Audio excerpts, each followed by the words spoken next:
कपड़ा छाड़देले डाक्तर संबलपुर मुख्य चिकित्सालय जड़े महिला और शिशु विभाग डाक्तर नारे आसी सांघातिक अभियोग।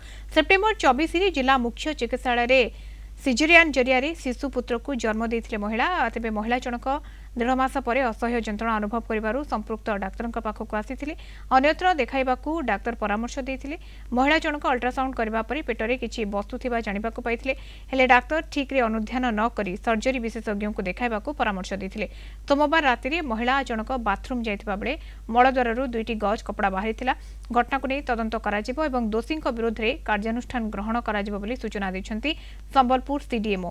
अन्यपटे महिला डाक्तर विरोध में कार्यानुष्ठान दाबी कर पीड़िता।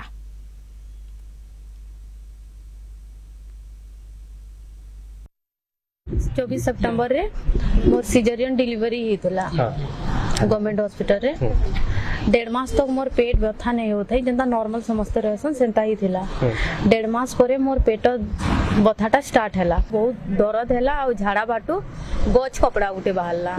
जेन गच कपड़ा के मी धरी करी हॉस्पिटल के आसली। हॉस्पिटल वाले कहले कि इटा हमें नाई छाड़ी पेट रे, हमें इटा छाड़ी नाई। दाबी मी इटा कहू छे कि से माने से जिनिसटा मानुन कि जिनिसटा हमर द्वारा गलतीटा हेई छी। मु आगु जानि नथली एटा कंप्लेन हेई छी कि हेनी से कहवान से सेप्टेम्बर मास रे हेतिला आ तार कमेंट कंप्लेन होची जे से किछि माने ऑपरेशन टाइम रे छड़ा हेई छी। मेडिकल साइंस अनुसार टिके एब्सर्ड लागुची सेति पे हम एनक्वायरी करबो।